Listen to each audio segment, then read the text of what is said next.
Spiritual Formation with Pastor Jason. I am your host, Pastor Jason Perry of Living Springs Community Church, and I am so glad that you're choosing to spend a few moments here with us this morning. Today we are continuing our teaching on hope and healing in traumatic times, as we have been looking for the last 6 weeks or so, looking at the idea of how do we find hope and healing in traumatic times. As we all know, 2020 has been a very traumatic year when we look at all of the issues that we've dealt with this year. Everything from really unusual political situations. We've looked at racial tensions. We've had economic downturns across the country. There have been fires and all kind of things like that. And there's also this one little thing called COVID-19, this pandemic that has killed over 320,000 people. So all of those things have formed to create a very traumatic year. And what we have been looking at is how do we survive those traumatic times? Mm-hmm. Well, today, I wanted to invite you to a very special program. As you can tell, this has been pre-recorded and being played now. But as I looked at this, I wanted to talk with some people, some young people who have really had their own levels of trauma in various ways. And I just thought we would have a conversation today about what that trauma has looked like in their lives, what some of that trauma is, and how they have dealt with it. Some of you all know Suzanne Bush. Suzanne is my assistant, my mentee, my buddy. And we have, and so she helps me behind the scenes with a lot of things that I do at Oak Tree. And so she's going to talk about some of her trauma. I'm going to let her introduce herself in a little bit. And then the other person you see on the screen, the big muscular one there is,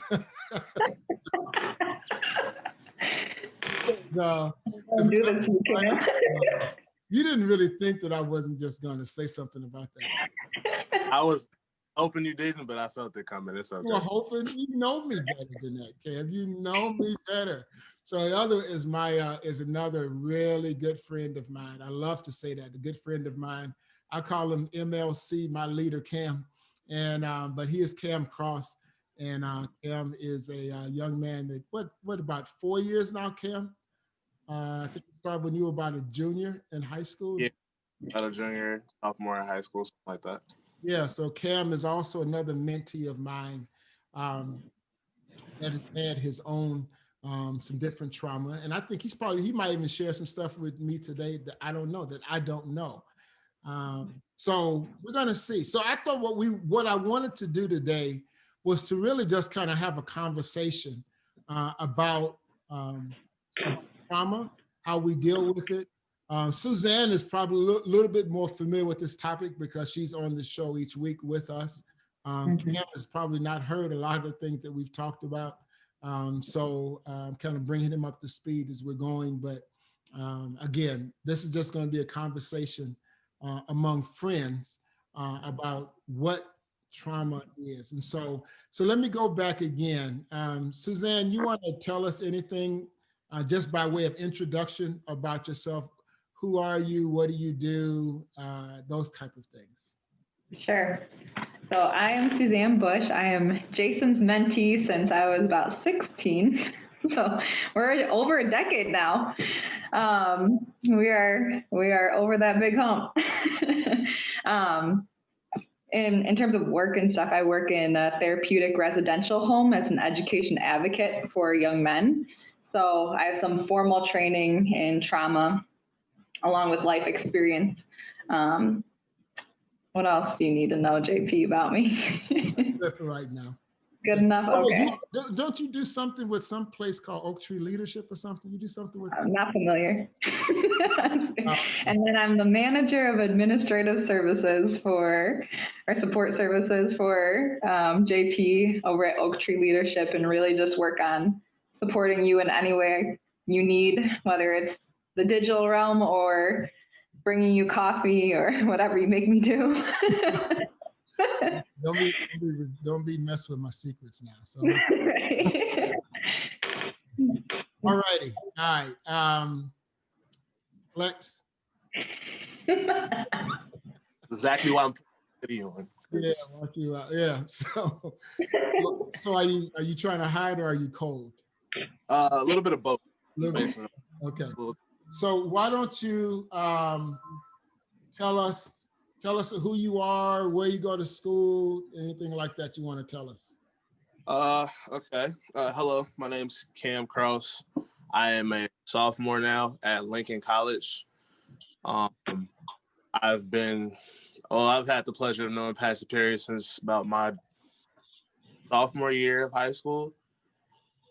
Yeah, he's been there, helped do a lot of stuff. We're gonna just say stuff. So what are you doing right now? Currently I'm enjoying the break, but we just finished exams and stuff. I'm the president of, well, I don't know if you noticed, but the shirt underneath can't chill. He dressed in the undresses. Look at this dude. But look, what it says Kings. I'm a part of that brotherhood. It's a brotherhood basically about just helping young guys like me in college figure out the road of life. It's just good, company there, because as men, it's like this. There's this weird like stereotype. I don't know where it comes from, but amongst like especially us young Black men, we're supposed to be like really tough and not have like feelings. I guess like we're supposed to just let life roll off our shoulders. And to be completely honest, it's not that easy. It's tough. So it's just and cool to have other guys there that you could just say like, man, life's tough right now. And they're like, yeah, bro, talk about it, like let it out. So it's really good to be a part of, and it helps me get through the tough stuff, especially those rough days in college. So yeah. Did you mention that you were in college? Did you tell us where you were going to college? Yeah, I think I did at the beginning, but I'll say it again. I'm at Lincoln College, which is in Lincoln, Illinois, which is in the middle with Grant, Horn, and okay. Well, good. So let's jump into this whole idea of looking at trauma.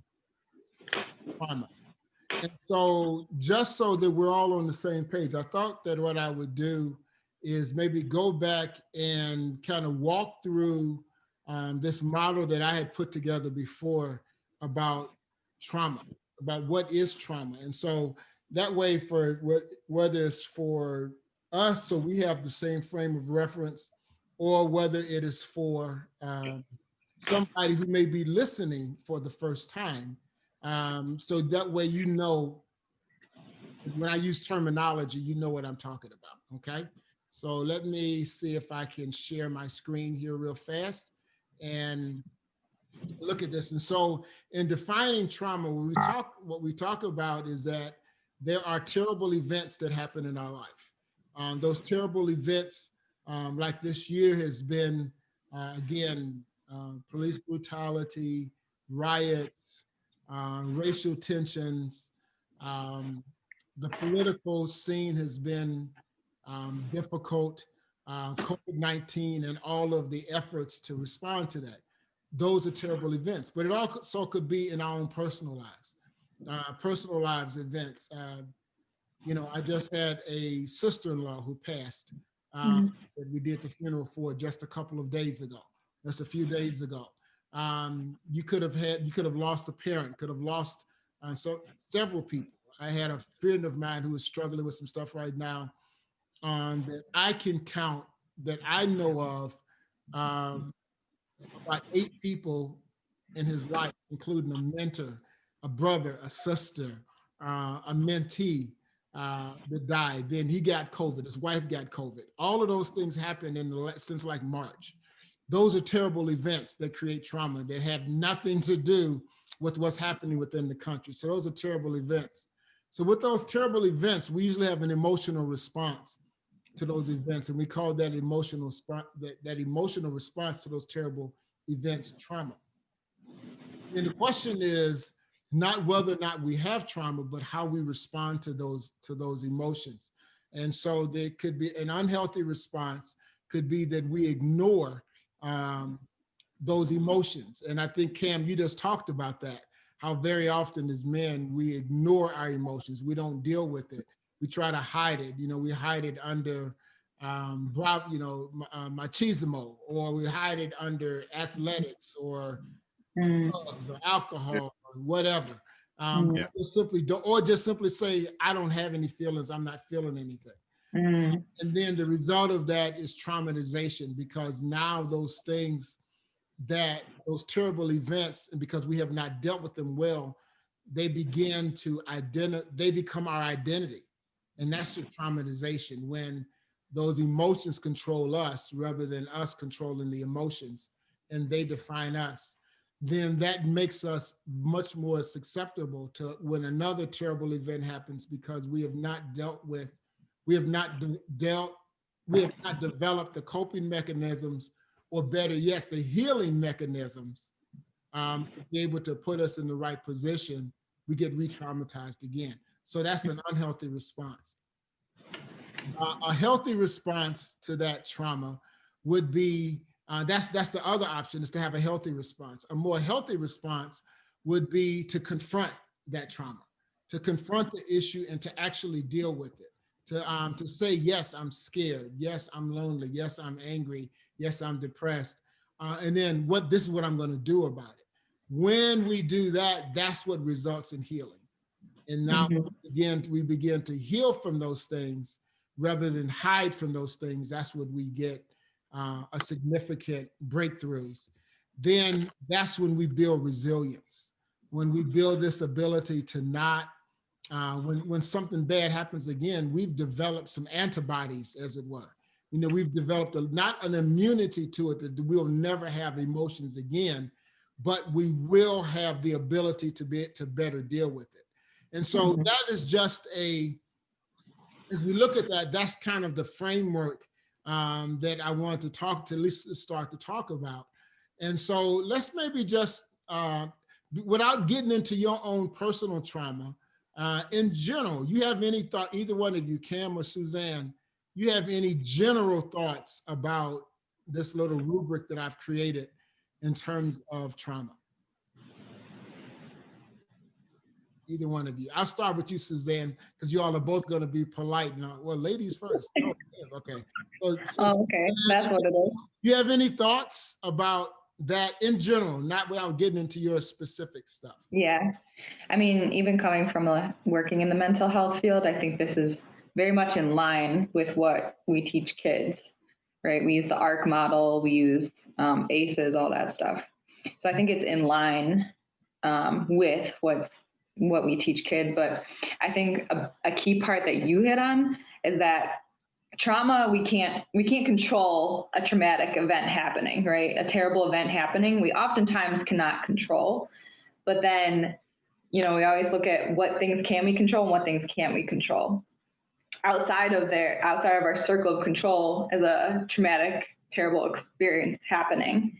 But then inside is what we do with it, right? Our response, we're going to maybe have a immediate emotional response and we can't control that, but then what we do with those emotions is important. And so I think when I look at this too, I'm looking at, when you're making choices and being able to control those little pieces, then, it's going to determine which pathway you go down, whether unhealthy or healthy or healing or more traumatized, as you call it. So I think you hit on some good stuff, JP. Thank you. Okay, Dr. Cross, any general thoughts?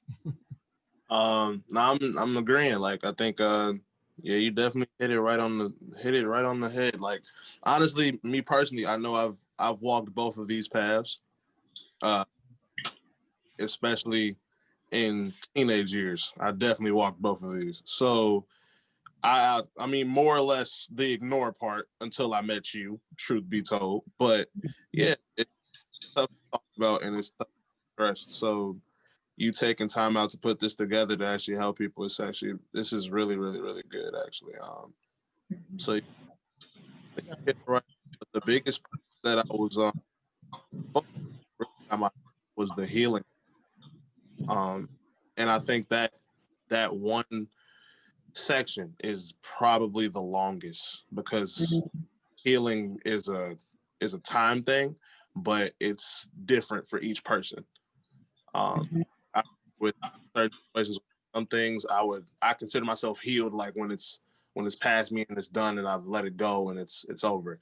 So for some things, they go right off and I'm like, okay, I'm good. But some things, even to this day, still kind of, need some healing. And so I think that of it is really, really big. And I'm excited to see where it goes. But yeah, I definitely think you overall, though, you did a great job putting this. So, yeah. Okay, so let's do this. Wait, JP, before you move on, I have a question. Have you ever gotten pushback from people? Because sometimes, like when you're saying this, people, I don't know if people give you pushback in that there's maybe resistance to the idea that you actually can control certain aspects of traumatization. So I'm curious if you've ever gotten pushback. I think I pushed back at first. You don't gotta use me, but it's funny that you asked that question, because I think you were the only one who pushed back. So I think I was pushing back about terminology, but yeah. So yeah, I don't know if I've ever had anybody really. I probably have, but in this setting, I wrote this class, I don't know, maybe, 3-4 months ago, maybe something like that. Right. And so I've taught it to our staff at church, and now I'm taking the church through it, or taking our spiritual formation. I don't know if I've gotten back any pushback yet. I remember when me and you were talking about it when I was putting this together. Yeah. And do you remember, you did push back, but I think it might have been more about terminology. Yeah. It's a little bit deper than that. You want to talk about that a little bit? Yeah. Man, I know I was the only one. So I was pushing back on the traumatization being a choice. Because you were saying it's a choice to interpret things as traumatization, and I was like, I don't know if I agree with that. And I remember how you termed it. You termed it in a way that made sense, but I think on surface value, I was like, I don't think that fits. Yeah. Yeah. That's a good point. So I'm remembering now us sitting in my office drawing this out. I remember when I created this chart. Yep. And drawing this out. And so I believe your pushback was you were automatically traumatized. I think I was making a distinction between trauma and traumatization. That's exactly what it was. Right. And you were saying that no, when it happens, we all experience trauma and we're all traumatized.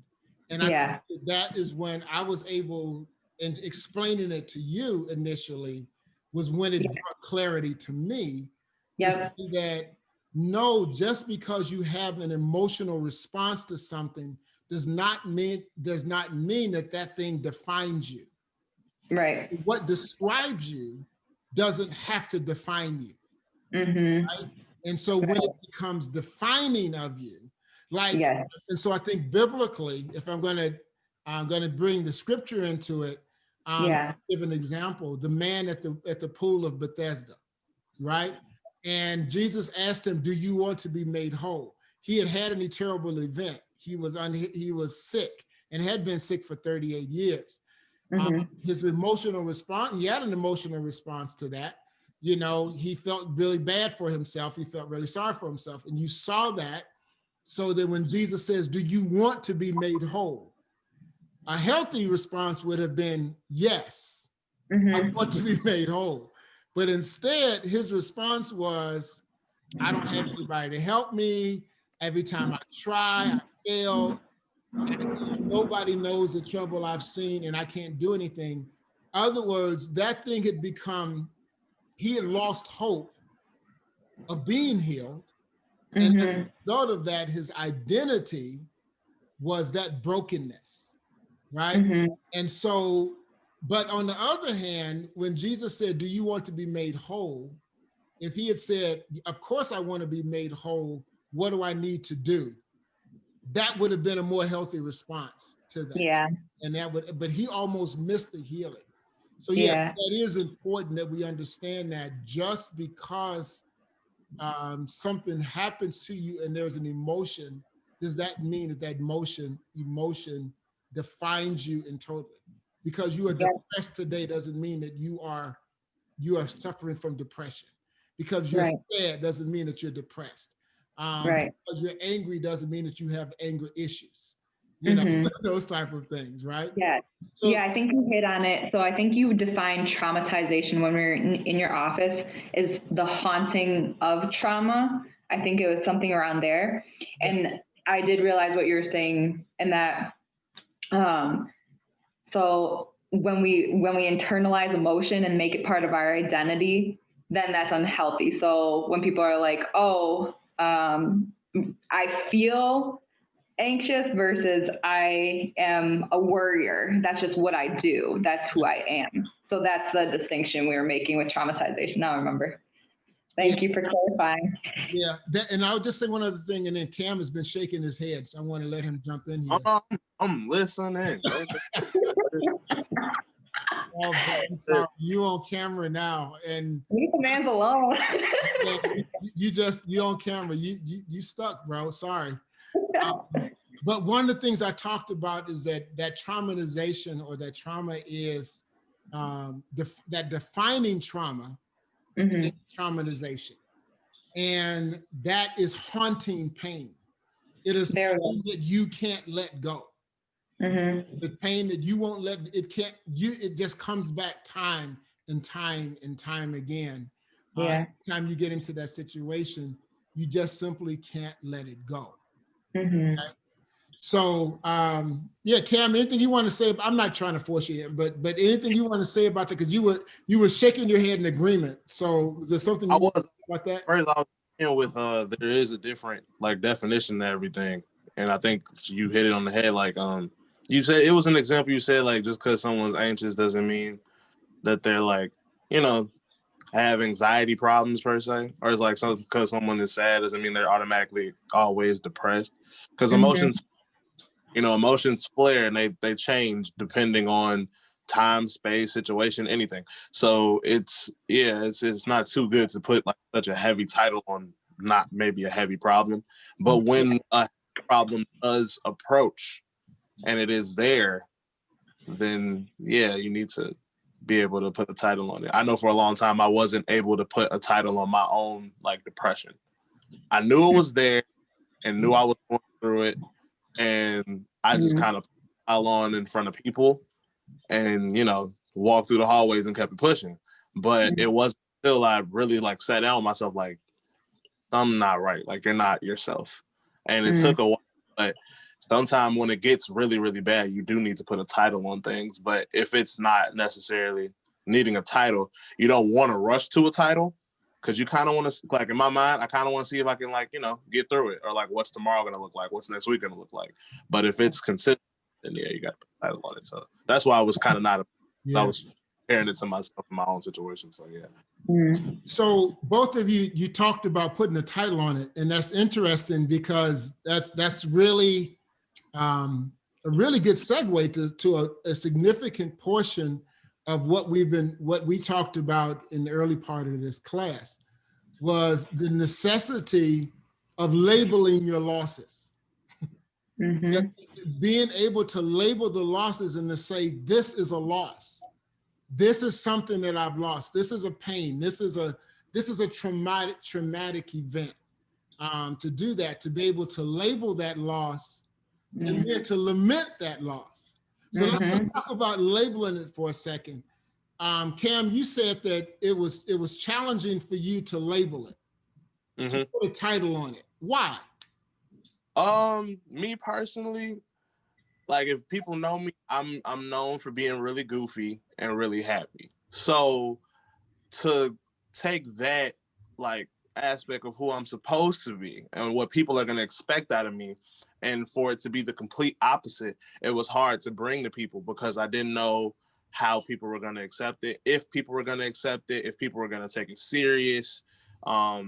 you know, it was really about like how I was going to be viewed. And that's why it was hard for me to put a title on it, because I've seen people with depression and I've had a lot of friends with it, and they talk to me about it. Like, usually I'm the person that people come talk to. So it's kind of like a doctor being sick. If that, you know what I'm saying? Like, it was like a doctor being sick. So I'm like, I can't be sick. I'm the doctor. Like, you know, so it was hard for me to accept. After a while, I was just like, something isn't right. Like, you're not yourself, and it's not gonna get fixed with you ignoring it. And I was ignoring it. I was kind of putting it off, and I was telling myself, it'll get better. And I just kind of went through the motions. And with going through the motions, I realized there's no healing in that, because I wasn't confronting it. So I think that's why it was hard, because to answer your original question, it was hard because I didn't want to let others down in the process. And yeah, I guess I had to finally just take time out for myself and just focus on myself. But I didn't want to take that time out, because I felt if I did, I would let other people down in the process. So that's why it was really hard for me personally.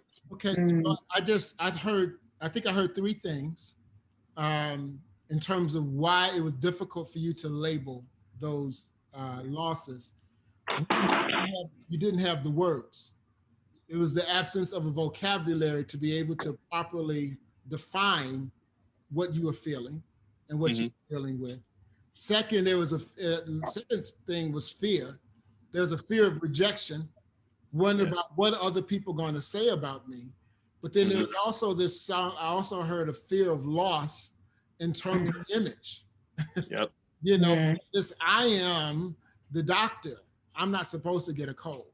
I'm not supposed to be sad. So it was this image. That was the fear. Is that accurate? Those things I said? Suzanne, what about you? As you think about your own response to loss and to that, do you identify with those three things? And are there others that you would add to that made it difficult for you to label your losses? That's a good question, because I was trying to think about the traumatic situations I've been in. In high school, I totally agree with Cam in that I don't think I had the terminology with some of the things that happened to me in high school to be able to label them as trauma.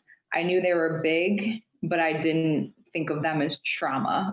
And then my reaction was just ignore or push down, pretend it wasn't trauma. Trying to think, I don't know if I have anything to add to that. Honestly, I think those are pretty on point. Yeah. Yeah. Yeah, that's good. So let me also go back and let's talk about the second part of that is labeling your loss. Yeah. And also lamenting. So can you lament your loss if you never label it? I don't think you can. Definition. What is lament? Sorry, college. Yeah, no, that's fine. So lament is, I just feel bad about it. I'm saying I lost and I feel really bad about it. I'll give you an example. Right around the time, right before I began to write this course, I woke up one Saturday morning. It was toward the middle of the year. And I woke up one Saturday morning, and when I woke up, like all of the losses that I had this year, downloaded into my spirit. It was just kind of overwhelming. It was like, wow, I lost this. And I lost a lot of money in my business because I couldn't fulfill contract. My wife could not go to her graduation after 4 years of 3 years of hard work. She couldn't do her graduation. And I had a trip to Africa canceled. I had a trip to California canceled. I had teaching trips to Florida canceled. And I didn't get to do all of those things. We had a cruise canceled. And all of a sudden, all of those things downloaded. And I realized I never really said, man, this sucks. I was just pushing through it, I was just dealing with it and helping other people, but I had never really said, God, you know what, I don't like this.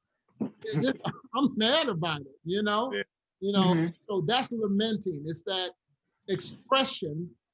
Mm-hmm. So if I were to be clinical about it, the lamenting would be the expression of sadness or disappointment over the loss, or the expression of the emotions that come about when you identify those losses. So I just looked up in the dictionary you were on. Okay. Yeah, express grief or sorrow for something. Yeah.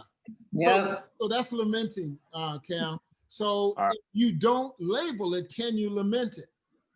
I don't think so. If so, it's really hard to. I don't think so. So then that leads to the next question. If you hadn't labeled it, what was your response to that? What did that do to you when you neither label, for both of you, when you could not label it and you could not lament it? What is the impact that it's had upon you? You think of the impact. How was it expressed in your life? So I think to answer your question, I don't think you can lament without labeling the loss, because, lamenting being an expression of grief or sorrow, if you're not labeled for something, so you have to be able to label that something. Otherwise, you're just you're sitting in feelings without understanding why you have that feeling, right? And so I think for my own self, sitting in that feeling, I either mislabeled it, ignored it, reassigned it to something else, or thought it was there's something wrong with me. Yeah. Okay. Yeah. That last one hit. I definitely, don't know it. Yeah, if you don't know exactly what it is, you start looking in the mirror like, what is your problem? And if you can't tell yourself what that problem is, that's when you start saying to yourself like, okay, it's just me. Yeah. For me, I tried to ignore it for a while and told myself it'll pass. I do a lot of stuff like that though. Like, and it's not necessarily healthy. Some stuff I feel like does just pass the time. Like but that just or so if I choose to let it pass, I let it pass and it goes away maybe for a little bit, but then it'll keep readdressing. So like if it keeps readdressing, then I start looking at myself like, okay, what's going on? So I definitely have hit myself with self-blame on a multiple occasions on stuff like that. So, yeah. What's your favorite phrase, Jason? What's wrong with you versus what happened to you? Yeah. Those two questions are at the heart of trauma-informed responses. Trauma-informed healing and responses. Because a lot of times when things happen, our first response is self-critical. It's self-criticizing. What's wrong with you? The first response to other people tends to be, what's wrong with you? It's critical, and it's like, you're not supposed to behave this way. You shouldn't think this way. Something is wrong with you. And then you begin to label yourself as broken. And to label yourself as broken. And if I'm broken, then what value do I have? Broken without redemption, because I think we're still broken as human beings, but broken without redemption. Broken without redemption, yeah. And broken without hope of redemption. Yep. I'm just toe up from the flow up. I mean, it's just done. It's like, I can't, and so stop and think about that for people who have not experienced healing from trauma. And they think that they've told themselves they're broken. Well, how does that impact relationships? Because if you go into a relationship, don't even start. I am broken. If I hit something. You hit nerves over there. You is hit straight nerves, man. Okay, I'm gonna stop. I'm gonna stop, Flex. I'll finish the thought. I'm gonna finish the thought and allow you to get yourself together so you can share it. Okay. But So by the way, you all, those of you who are listening to this very professional conversation, this is the way we talk all the time. This is really, you literally are sitting in the room. This is the way we flow all the time. So we just put a camera on us. We're not perpetrating. This is the way we roll all the time, right? And that's what's good about it. So we're not even going to try to make it look like it's some kind of professional deal. This is the way we heal. This is the way we talk. So that's what mentorship and discipleship look like in reality. It's not, step 1, 2, 3. This is what it looks like. Exactly. Yeah, that's exactly it. Thank you for saying that, Suzanne. This is what mentorship and discipleship looks like. I'm really glad you said that, because I want to just pause there for a second, because this is critical. So many people have this idea that mentorship looks like you said, a scorecard. Mm-hmm. No, it's not. It's just life. And you hit something and boom, we go with that. And we go in it. And sometimes we figuring it out together and we don't know. And we go from that. So yeah, I'm really glad that you said that, Suzanne. So that's important. Okay. So let me just finish that thought, and then Kim, I'm going to come back to you. Because you have not labeled and lamented your brokenness, or lamented your pain, or your emotions, or your losses, I should say, you begin to say, I'm broken. Now you bring that brokenness into a relationship. And how do people respond to that? How do you respond to people in that? When you say, man, I'm not worthy of being loved. I'm not worthy of being forgiven. Or you don't have the proper, when you see brokenness in other people, how do you respond to their brokenness? Do you say, what's wrong with you? Or do you have the capacity to be able to say, what happened to you? Tell me about it. Tell me about it. Or do you just say, listen, I don't want to hear that stuff.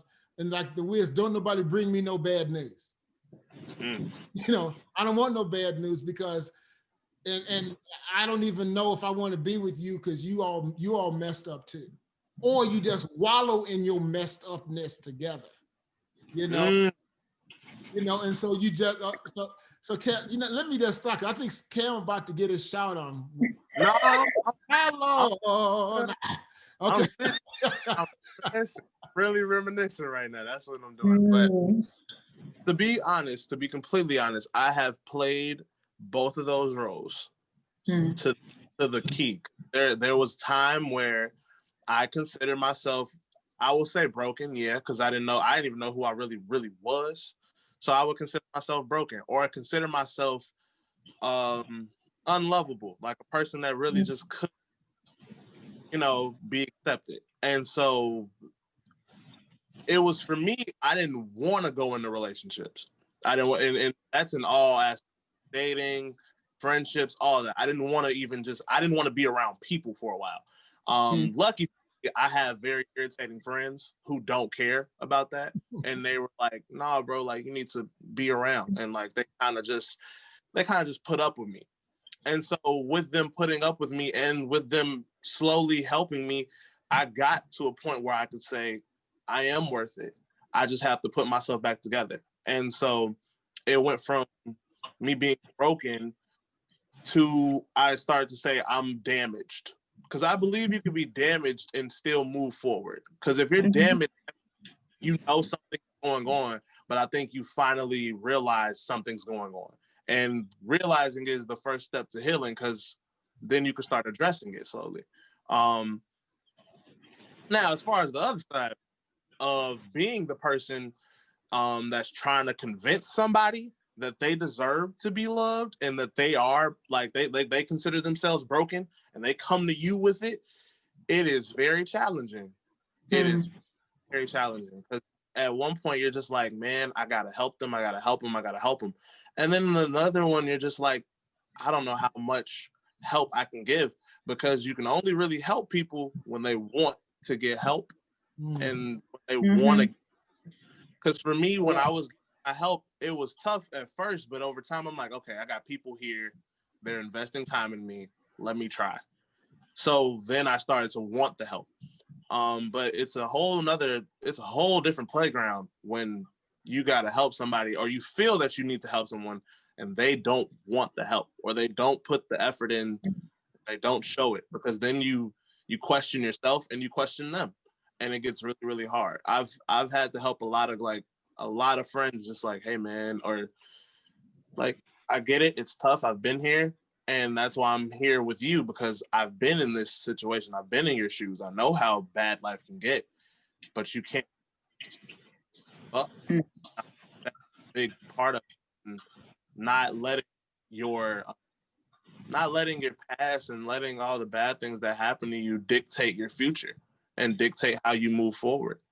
And you have a choice. You have a choice of getting up and continuing to fight.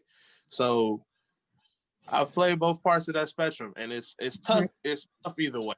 So yeah, that's a big one. Tough either way though. You know what I hear when I hear both of you guys talk about that? You know, with a little rhyming, but I think when we function out of our dysfunction, then we have skewed views of God, self, and others. And then we're operating off of that. Okay, hold on a second. You know me, I'm writing that down. Copyright on that. Huh? It's a copyright. No, it's too late. It's out there in the atmosphere now. I think the Lord told me that. Right. You said when you function out of our dysfunction, we have a skewed view. When you function out of your dysfunction, you have skewed views of God, self, and others. Yeah, that's good. That is true. It's very true. It's like looking into one of those fun house mirrors that distort your image. It makes you really fat, really skinny, whatever, your head is too big, whatever.